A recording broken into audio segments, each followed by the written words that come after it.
সাজাবেন। নিজের হাতে রাধারানী গোবিন্দের মুখ প্রক্ষালন করিয়ে দিলেন। তারপরে সুবাসিত জলে জনি বদন পাখালি বদন মুছাই দিল নেতের অঞ্চলে। যেখানে যে বিগলিত হয়েছিল বেশ সাজাইল প্রাণনাথে মনেরও আবেশ। আপনারা কুঞ্জভঙ্গ লীলা শোনেন তো? কটার সময় শোনেন? 10টা 11টা সন্ধ্যেবেলায় সব শোনেন।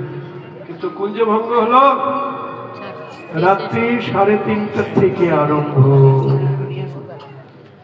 ওই সময় কুঞ্জে জাগানো হয়। সকাল 8টার সময় ঠাকুর জাগালে হবে না। অষ্টকালীন লীলা,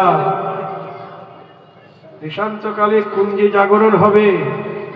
রাধাকৃষ্ণের কোথায় ঘুমিয়ে আছেন? বিলাস কুঞ্জে।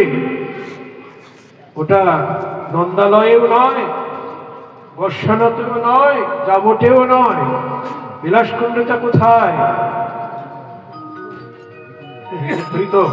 নিকুঞ্জ মন্দির। সখীগণ মঞ্জরীগণ পরিবেষ্টিত হয়ে আছে। সেখানে সখী মঞ্জরীগণই জাগাবেন না সুখসারী জাগাবেন?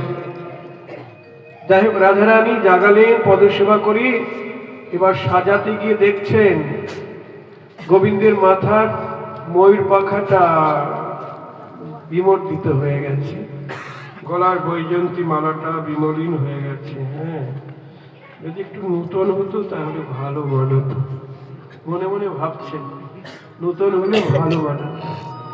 এমন সময় এক মঞ্জুরি দাসী একটা নূতন মালা আর একটি ময়ূরের পাখা নূতন নিয়ে বলছে, প্রাণেশ্বরী, রাধা আমার প্রাণেশ্বরী, প্রাণেশ্বরী, তোমার দাসীর এই উপহারটুকু তুমি গ্রহণ করো। কি এনেছিস?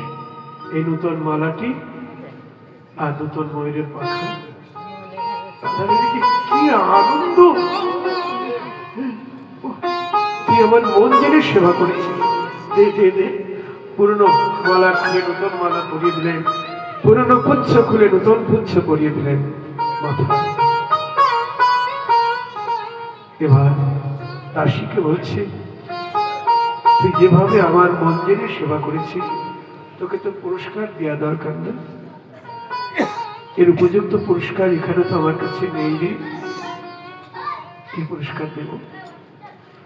বলি, আয় রে আমার বক্ষে, আয় রে, বলি আয় রে আমার বক্ষে, আয় রে, বলি তুই আমারে কিনে দিয়েছিস, আমার বক্ষে, আয় রে, বলি তুই আমারে কিনে নিয়েছিস, আয় রে আমার বক্ষে, আয় রে, বলি তুই আমারে কিনে দিয়েছিস, আমার বক্ষে, আয় রে, বলি তুই আমারে কিনে নিয়েছিস, আমার মন জেনে সেবা করে, তুই আমারে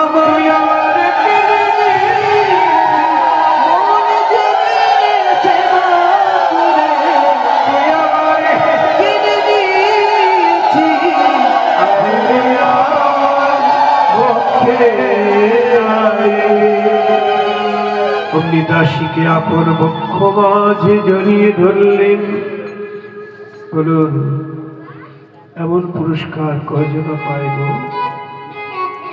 আমার গোবিন্দের বিলাসস্থলী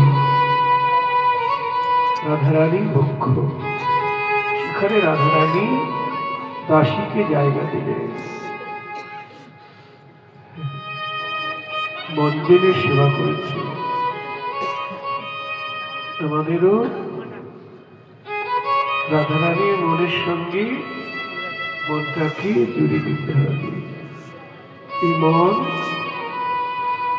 আর কাউকে দেওয়া যাবে না। সংসার তো দেহ চায়, সংসার দেহ চায়, তাকে মন না দিলেও চলবে। কি